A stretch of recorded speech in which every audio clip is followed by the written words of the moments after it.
noite, gente. Deixa eu voltar aqui para o chat. Posso começar? Então, meu nome é Nayara Brito, eu sou professora e coordenadora da Rede Estadual de Ensino, também atuo na equipe pedagógica do Círculo Laranja, tá? E hoje eu vim aqui para apresentar, né, fazer uma parceria aqui com a Maria José, no workshop, né? E o título do workshop é Contribuições da Pedagogia Freinet para a Educação no Século XXI, tá? E o Maria José, minha parceira lá no Círculo Laranja, é professora de língua portuguesa, graduando em pedagogia e nossa coordenadora lá no Círculo Laranja, ok? Freinet, né, vai ser apresentada aí para vocês dessa ótica dela. Ela fez um estudo sobre esse autor, sobre esse professor, essencialmente, tá? Sobre toda a sua obra, e no ano passado ela lançou um livro sobre ele, né? O título do livro é Freinet na Periferia, uma proposta possível. E ela aborda aí esse autor e toda a sua vida, né? Vou resumir aqui a cronologia de Freinet para que vocês possam ficar mais familiarizados, possam ter um maior interesse por esse autor, que é super interessante, principalmente para a gente, né, na área da educação.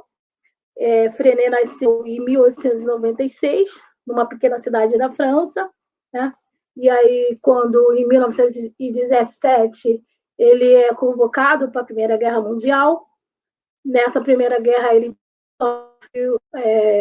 ele sofre, né, na guerra, um acidente de guerra dele são gases tóxicos, né? Durante a Primeira Guerra, ele é atingido por gases tóxicos, e isso dá uma sequela, um dos pulmões dele fica prejudicado, e ele já estudava educação antes de ir para a Primeira Guerra, e quando ele volta, ele retoma as atividades da educação, só que agora, né, sem essa possibilidade da fala que todo professor precisa. Então, em 1917, vai para a Primeira Guerra, volta com sequela, 1920 assume como professor, 1926 casa-se com Elisa, que é sua parceira da vida, parceira na profissão, 1935 cria a escola, né, que vem a ser seguida até hoje seus moldes, e em 1966 morre.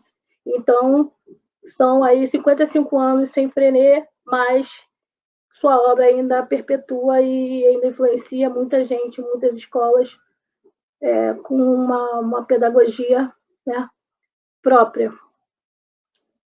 Podemos ir, Maria José? Vamos lá. Eu vou compartilhar com você uma tela.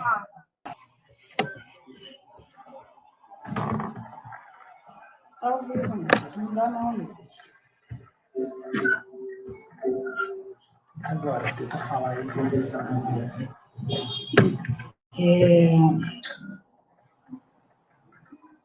Bom, a gente vai... o que é que eu pretendo com essa... Vocês me deem um feedback aí, se estão me ouvindo bem. Ok, vamos lá. Então, o nosso tema de hoje, né, são as contribuições da pedagogia Freinet para a educação do século XXI. Né? Como a gente conversou há um tempo atrás, né? Num outro momento, eu passei um pouco do histórico de Freinet e falei sobre as práticas pedagógicas dele voltadas para as técnicas. Hoje, a gente vai falar sobre as contribuições de Freinet, mas trazendo um outro enfoque mais político, né? Mais da participação política de Freinet e o envolvimento dele, a ligação, né, que ele teria com o partido que ele teve, com o Partido Comunista Francês. E eu já adianto para vocês, né, que não vai ser uma explanação aprofundada no tema, né, porque eu não domino a questão do marxismo, não sou da área de história, mas eu fui pensar, né, pensei o que teria, através de artigos, o que teria de Marx ligado à educação, né? O que teria de Marx que Freinet teria se apropriado para a prática pedagógica dele. E é sobre isso que a gente vai conversar um pouquinho. E trazendo para questões atuais que nos estão nos mobilizando nesse momento, no sentido de nos tornar indignados, né? Suscitar muita polêmica, muita revolta também, né? Uma das questões que eu pretendo enfocar é a questão do ensino domiciliar, né? Que é um projeto de lei e que a gente vai falar um pouquinho adiante em que estado esse projeto de lei se encontra, né? Então, para começar, pessoal, eu quero, né, a Nayara já nos apresentou, né? Nós duas estamos no Círculo Laranja, na parte da coordenação pedagógica, que é um núcleo novo. Estamos engrenando aí num trabalho em equipe que começou muito bem, eu espero que continue assim. Então, a gente vai dar início falando exatamente dessa contextualização histórica, né, que aproxima Freinet de Marx, de Karl Marx, né? Então, assim, Célestin Freinet, né, como a Nayara falou, ele nasceu na França, ele foi pastor de ovelhas, né? E, na adolescência, ele participou do Partido Comunista Francês. Ele era ligado ao Partido Comunista Francês, né? E aí, como eu já falei, eu vou falar muito brevemente sobre esse assunto, porque eu não domino. Seria interessantíssimo que nós tivéssemos aqui, nessa live, aqui na tela com a gente, um professor de história para colaborar, mas tem nos espectadores, tem um amigo de história que pode nos auxiliar nos comentários também. E da próxima vez será convidado para uma live, apesar dele não gostar muito de ser filmado. Então, Freinet participou desse partido, né, durante um bom tempo, e quando ele começou a trabalhar, em escola, na escola pública, na França, as práticas que ele veio desenvolvendo, né, que para ele levavam a um trabalho cooperativo, né, e valorizavam a educação popular, né, de certa forma, dentro do Partido Comunista, não foram bem vistas. Não foram bem vistas. Alguns alegaram que ele estaria priorizando, né, a burguesia. Tá? E aí Freinet se defendeu daquelas acusações, né, mas depois de algum tempo ele viu que não andava para ele continuar no partido. Tá?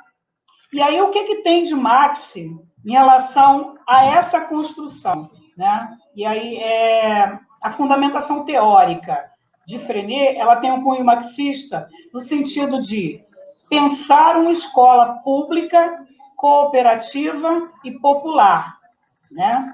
E aí, a gente não tem como não fazer um link com Paulo Freire, que também foi beber na fonte de Marx, né? Com relação à opressão, com relação ao proletariado, né? Com relação a quem é oprimido, oprimir também. Né? Então, assim, Freinet e Paulo Freire, eles dialogam o tempo inteiro na busca por essa educação popular, né? E que chegasse a todos. Com relação à concepção de homem, né? Concepção de homem, Marx. Segundo Marx, o homem se torna tal por meio de suas relações sociais. Tá? E como isso se materializa em Freinet? E a gente vai ver mais adiante como isso se materializa em Freinet. eu vou passar para o item de baixo, né? Quando ele fala da relação da escola com a vida, que a aprendizagem significa, ou melhor, acontece quando os alunos aprendem a cultura e desenvolvem as suas potencialidades. Se materializa de que forma nas aulas de Freinet? Através da aula passeio, através das assembleias, através da correspondência interescolar. Então, voltando lá, o homem se torna tal por meio de suas relações sociais, né? E que relações sociais seriam essas dentro da escola e no seu entorno? Seriam as aulas passeio, seriam as reuniões de cooperativas ou assembleias, né? Que a gente vai ver que é o momento essencial da pedagogia Freinet, é o momento em que se reúnem os alunos com o professor e discutem as atividades que foram realizadas, avaliam e planejam a semana seguinte. E essas relações sociais são fundamentais. Um outro ponto é o conceito de educação pelo trabalho, né? Segundo a autora, os autores que eu li do artigo que está lá na bibliografia, né? Marx diz que a educação ela precisa construir ferramentas que levem a uma emancipação social. Emancipação social. E aí, essa emancipação social, na pedagogia Freinet, se materializa com o quê? Com o jornal escolar, né? Com o jornal escolar. E por que é uma educação pelo trabalho? Porque, através do jornal escolar, os alunos divulgam o que eles, as notícias, o que eles querem passar para os outros, né? E isso se torna trabalho, a partir do momento em que eles participam de todas as etapas de elaboração, desde a construção do texto, a produção na imprensa. Na época dele era a imprensa escolar mesmo, né? Nós usamos mimeógrafo, hoje em dia é o computador, então se materializa dessa forma, e esse valor, e esse jornal pode ser utilizado, né, para fins de arrecadar fundos para a escola, para a comunidade ali, resolver problemas que eles tenham para resolver. Então, o trabalho aí tem uma função pedagógica, tá? O trabalho tem uma função pedagógica. Por isso, eu enfatizo que não é a educação para o trabalho, e sim pelo trabalho, tá? Ela tem um objetivo, ela tem uma função, ela tem uma utilidade para aquelas pessoas que estão envolvidas.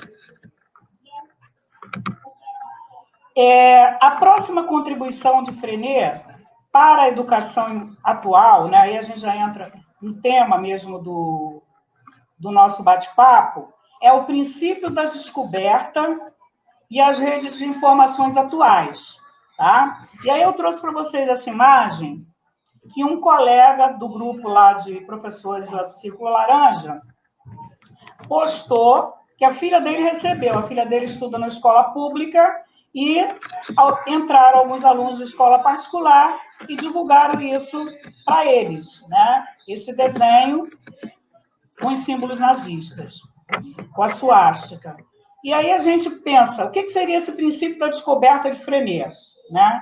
Seria a investigação, né? O tateamento experimental e qual a relação que tem com as redes de informações hoje. A gente sabe que hoje em dia, tá? A quantidade de informações que chega para os jovens e para as crianças é gigantesca, né? E que há o lado bom e há o lado ruim nisso. A gente tem disseminação de notícia falsa, a gente tem disseminação do ódio, né? Grupos que existem para disseminar o ódio, tá? E aí, qual seria, segundo Freinet, né, de acordo com esse princípio aí da descoberta, a contribuição que ele teria a dar?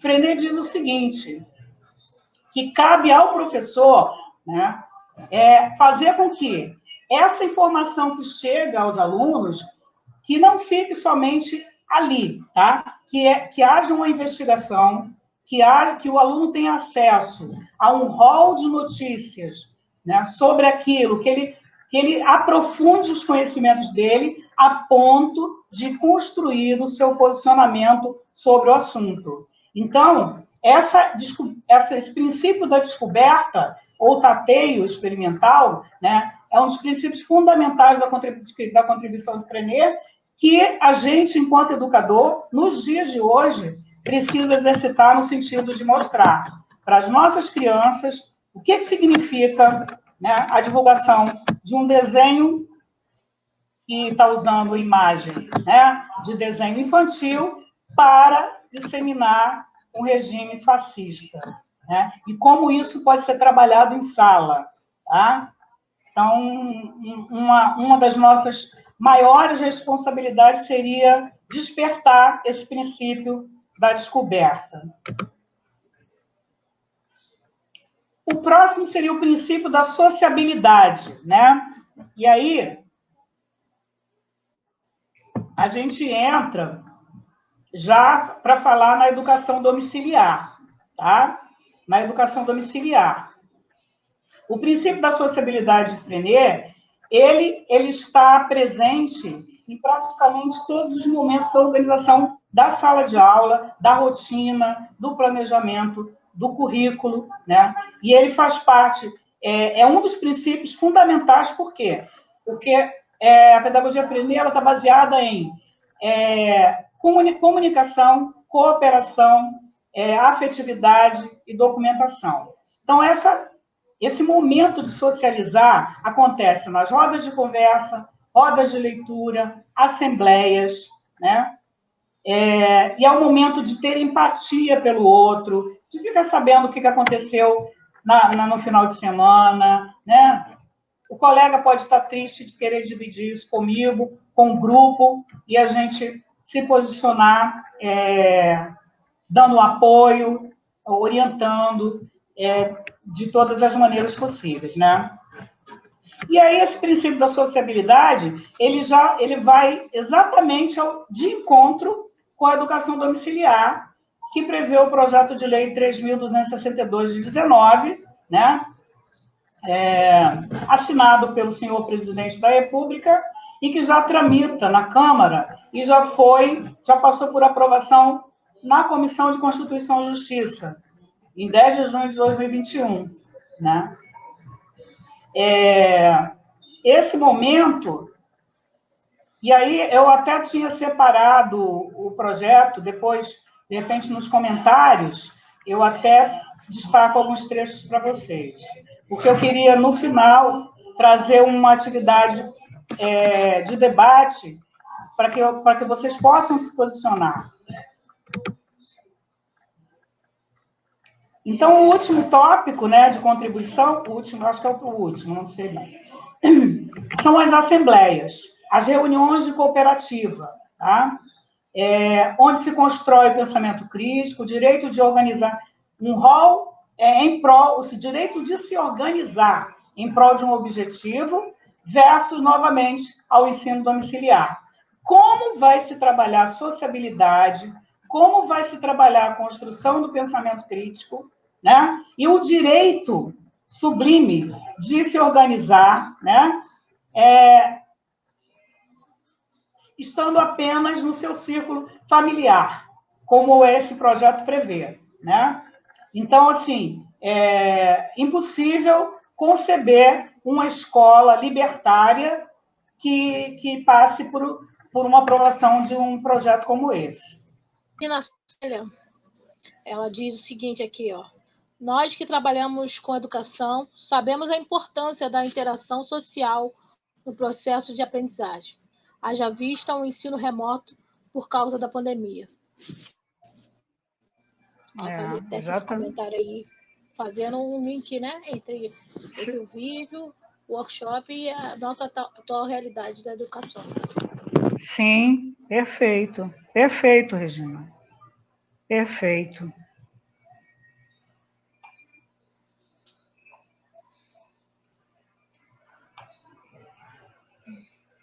Ela faz uma projeção, Maria José. Especialistas estimam a perda em 4 anos de escolarização. Antes disso, antes de você começar o vídeo, o Maurício Silva, né? Ele estava falando é muito disseminada a questão do empreendedorismo como algo libertador para as classes menos privilegiadas. Como a educação pelo trabalho poderia polarizar com essa visão? Peraí, não entendi a pergunta, Nayara. Faz de novo. Então ele fala assim, ele fala sobre empreendedorismo, né? Sim, sim. Que é visto como algo libertador, né? Isso para o pessoal das classes menos privilegiadas. E aí ele traz um questionamento, como a educação, né, pelo trabalho, poderia polarizar com essa visão. Quer dizer, a educação pelo trabalho e o empreendedorismo. Foi o que eu entendi da pergunta dele. E aí? Tá, deixa eu ver se eu entendi mesmo a pergunta, né, do Maurício. Se essa visão de empreendedorismo polariza com a educação pelo trabalho, né? É isso, Maurício? Seria isso? Foi o que eu entendi também. Fala aí, Maurício. Fala aí, Maurício, é isso?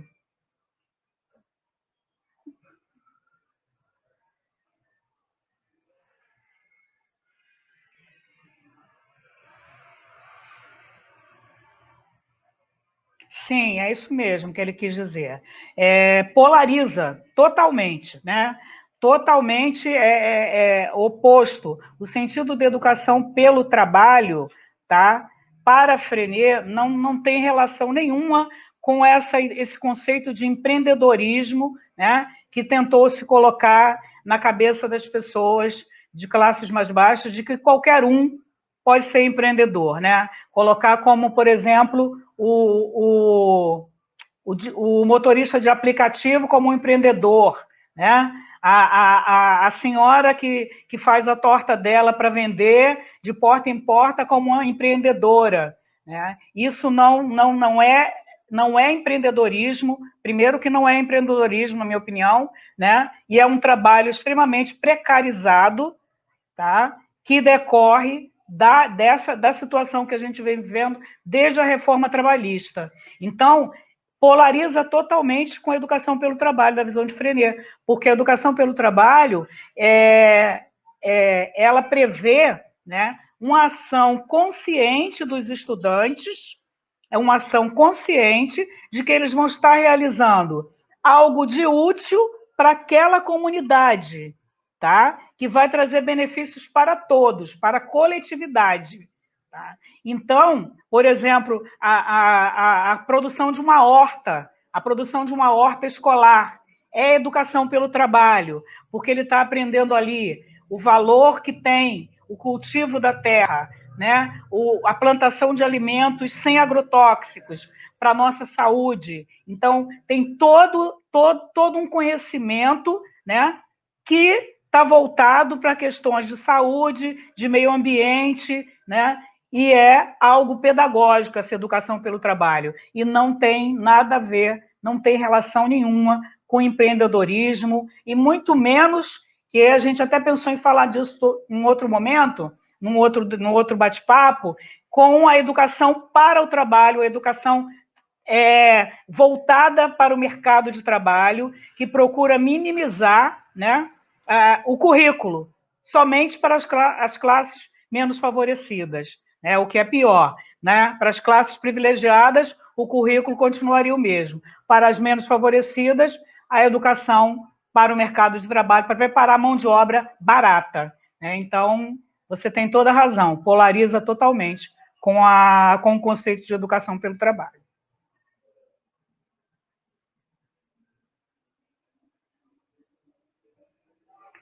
Então, a lei é o projeto de lei, né? O projeto de lei de 2019 do senhor presidente da República, projeto de lei 3.262, tá? Como eu já falei, já passou pela Comissão de Constituição e Justiça, tá?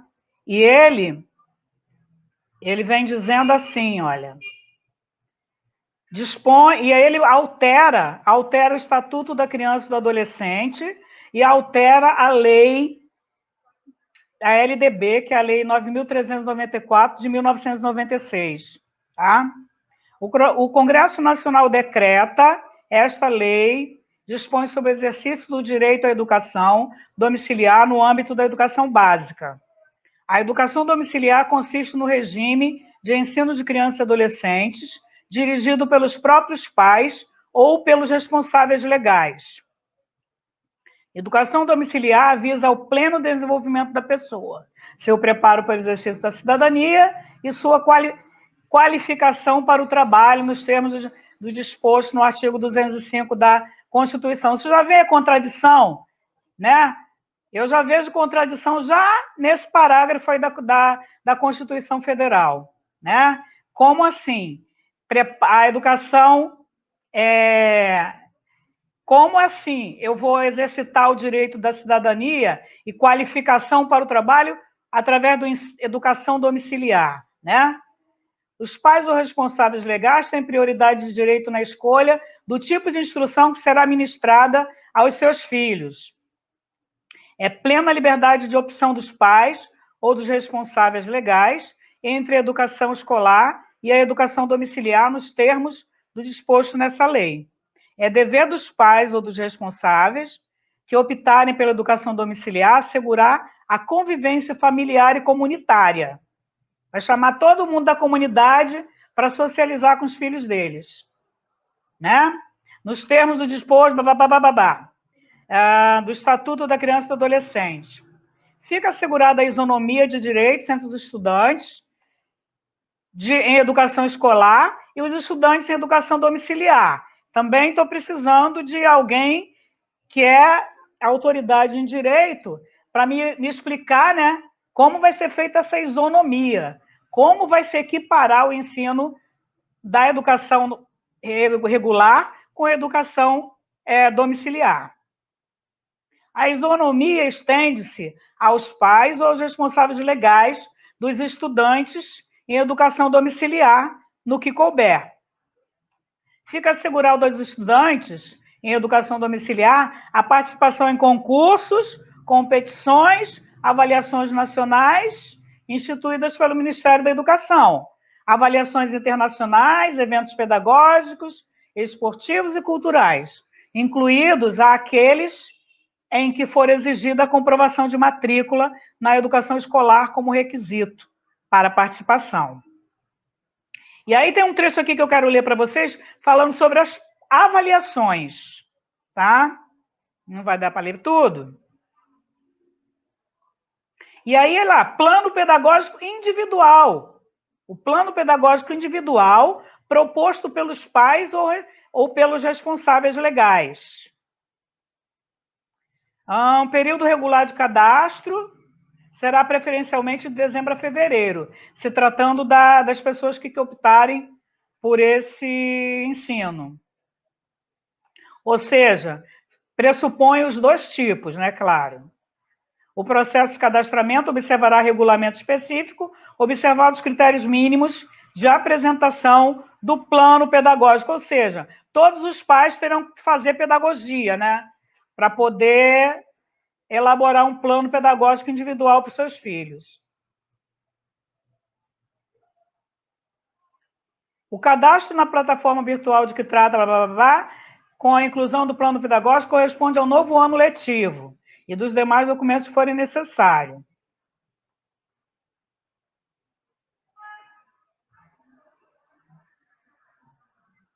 Os pais ou responsáveis que optarem pela educação domiciliar manterão registro periódico das atividades pedagógicas do estudante, ou seja, haverá uma plataforma onde os pais vão incluir lá, né, como os professores fazem, as atividades do dia que foram realizadas, tá? O estudante matriculado em educação domiciliar será submetido para fins de certificação de aprendizagem a uma avaliação anual sob a gestão do Ministério da Educação. A certificação terá como base conteúdos referentes ao ano escolar, correspondente à idade do estudante, de acordo com a Base Nacional Comum Curricular. Ou seja, os pais também têm que ter o domínio da Base Nacional Comum Curricular. As avaliações anuais serão aplicadas a partir do segundo ano do ensino fundamental. E é isso, pessoal. Depois vocês consultem ela toda, né? E é algo que a gente precisa se mobilizar, né? Caiu a live? Caiu, é? Caiu, Nayara? Nicolas, caiu? Calma aí. Para mim tá aparecendo. A Regina colocou aqui que caiu. Não, A né? live caiu. Tá bom. Deve Pessoal, ter sido porque teve uma hora que travou. Ah, tá. Então, projeto de lei para vocês lerem com calma. Projeto de lei 3.262 de 19, tá? Procurem com calma, porque vale a pena a gente estar sabendo disso para se mobilizar contra esse projeto de lei, tá?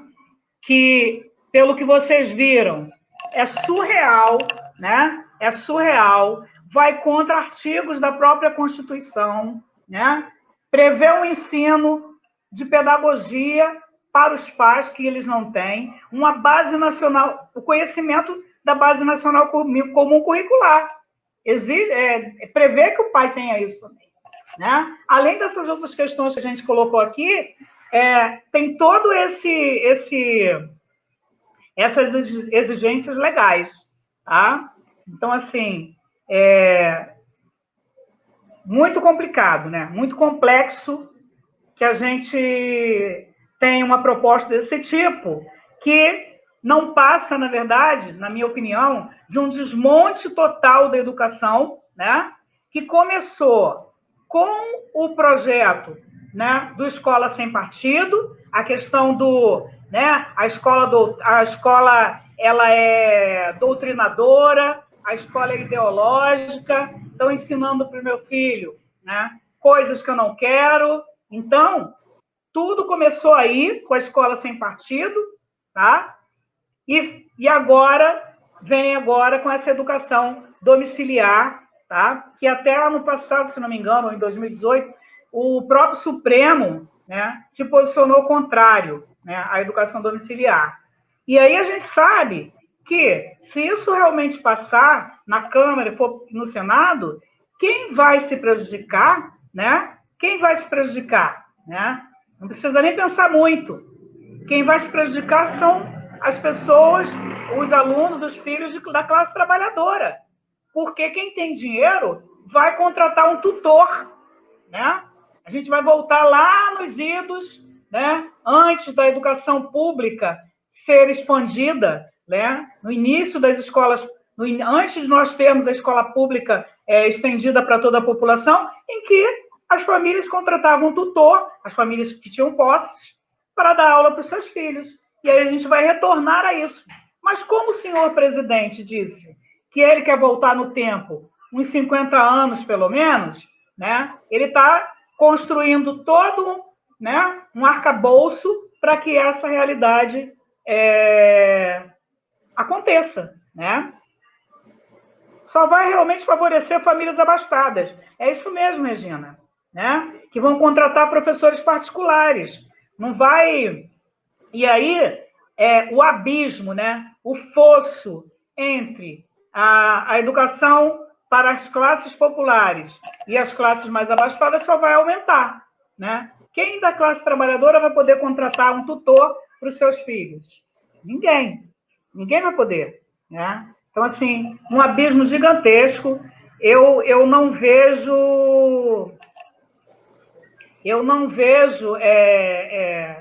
outra saída a não ser a mobilização, outra saída a não ser seguir o caminho de Frenet, o caminho de Paulo Freire, ir para frente de batalha, ir para a vanguarda, lutar para que isso não seja aprovado, mesmo que a gente não tenha êxito, mas pelo menos a gente vai para a rua e a gente luta e mostra que a gente não aceita, né? A gente não aceita esse tipo de coisa, né? e mobilizar, tentar mobilizar os pais dos nossos alunos. Porque há um movimento que é o movimento de fazer com que eles acreditem que é uma coisa positiva, principalmente na questão da reforma do ensino médio, né? Eles têm a opção de escolher, né? Vocês têm a opção de não ir para a escola, pode estudar em casa mesmo e ter uma certificação, né? Então, vendendo essa ideia de facilitação, tá? Na verdade, estão precarizando, desmontando a educação pública. É isso que estão fazendo. E tornando os nossos alunos, né, os alunos da classe menos favorecida, da classe dos trabalhadores, né, estão fazendo aquilo lá que foi feito no vídeo. Todo mundo com o mesmo rosto, todo mundo parte de uma engrenagem que vai ser moído e vai sobrar o quê? Né? Vai ser moído, vai sobrar o quê? Mão de obra cada vez mais barata, né? Milhares de pessoas concorrendo a uma vaga totalmente precarizada, de um trabalho totalmente precarizado, como já está acontecendo. A gente sabe disso. É isso, pessoal. Né? Alguém tem mais algum comentário a fazer? A Yara falou que as provas do Enseja estão sendo um ensaio. Eu não conheço, mas não tenho conhecimento, mas é possível. Então, para quem não conhece o Enseja, são provas, né? Todo ano tem, e esses alunos, por exemplo, que estão em atraso, fazem uma prova e recebem um diploma ou de fundamental ou de ensino médio. Então, alunos que estão lá, sei lá, anos no 6º, 7º ano, fazem uma prova única, recebem um diploma de fundamental. No ensino médio acontece a mesma coisa. Ou estão muito longe da escola, ou estão muito tempo numa série. Então, assim, a avaliação do aluno que estuda em domicílio seria feita dessa forma, só que o aluno estaria estudando, estaria sendo avaliado pelos estudos. Nesse caso aí, o aluno, ele, na maioria das vezes, ele não está estudando. Ele vai lá, faz a prova porque ele está afim do diploma e ele vem a receber esse diploma, porque a avaliação não é feita nos moldes com grandes dificuldades, esse aluno não está interessado em estudar, então ele faz a avaliação e recebe o diploma, e é isso que interessa para o Estado. Exatamente, Nayara. Então, assim, o que a gente vê, né, é que, assim, a questão do Enseja, pelo que eu vejo, é até positiva para determinado público, né? São pessoas que já têm uma certa idade, que abandonaram o estudo e agora querem uma certificação, o que não é o caso dos alunos da escola regular. Então, querem trazer essa ideia para estender para a educação de uma forma generalizada, né? E aí a gente tem que ver também a questão financeira. Imagina a economia, né, que vai se fazer. Imagina a economia que vai se fazer, né, colocando essa divisão. Alguns vão para a escola, vão ter educação formal, e outros vão ficar em casa. Então, o número de professores que o governo, seja federal, municipal ou estadual, vai utilizar é muito menor, né, do que na escola atual que nós temos.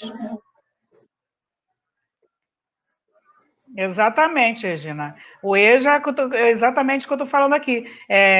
São pessoas que pararam de estudar por algum motivo, né? Geralmente para trabalhar, e aí faz sentido, mas não de forma generalizada. E já são adultos, não são crianças em estágio de desenvolvimento que precisam socializar, precisam construir conceitos importantes. Né? E a gente nem falou na questão psicológica, né, disso tudo que está envolvido aí. Então, são muitos os desmembramentos dessa questão, desse ponto, né, desse tópico. Tá bom, pessoal? Então, tem mais alguma questão? A gente vai estar a gente vai divulgar, estou eu usando o gerundismo que eu não gosto, que não pode. Porque aí, telemarketing é tudo assim, né? A gente vai estar transferindo, a gente vai estar não sei o quê. Parece um vício de linguagem. Mas o que eu estou querendo dizer é que nós vamos divulgar, né, Nayara? Mais para frente, um outro bate-papo falando sobre a reforma do ensino médio, tá? E aí trazer um pouquinho também dessa questão da educação pelo trabalho, relacionando com o que eles querem fazer, que é a educação para o trabalho, né? Que é a educação como preparação para o trabalho. Tá bom, pessoal? Então é isso, Nayara, podemos concluir, podemos encerrar. Tem mais algum comentário aí que você queira ler? Que você tenha... Mas, ó, deixa eu ver aqui. Então, a Regina fala do EJA, né? Aqui, pelo menos, comentário não tem mais nenhum aqui, não. Uhum. Mas eu achei interessante, Maria José, um trecho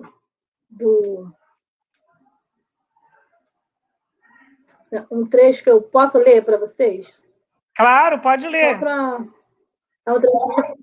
É um trecho de Frenet, tirado da literatura dele, e eu achei que sintetiza muito do que eu acredito, né, com o que ocorre com a educação, e acho que exemplifica muito do estilo, do pensamento dele, entendeu?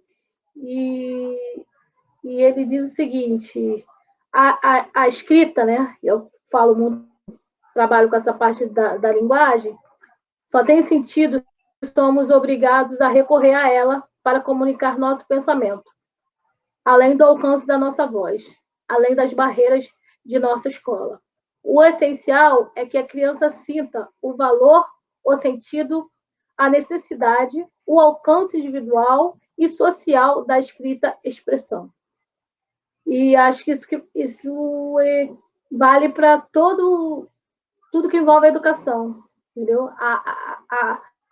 Mais do que apresentar números e utilizar recursos para que a gente possa avançar com relação ao número de pessoas alfabetizadas, né? Que é isso que eles querem. A gente tem que trazer para a escola algo interessante, né? E para isso a gente tem que trazer uma utilidade para isso. E a utilidade fim, né? Como diz a palestrante, não é só um trabalho que não tenha valor, né? Pouco valorizado, pouco remunerado, e sim a gente poder criar dentro, quando eu falo dentro das escolas públicas que são mais atingidas por isso, a gente poder preparar esse aluno aí para a vida, de certa forma, para que eles possam usufruir de todas as formas, essas possibilidades que acontecem.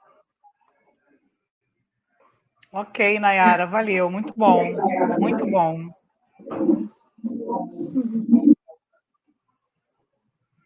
Deixa eu ver aqui se tem mais alguém fazendo alguma observação.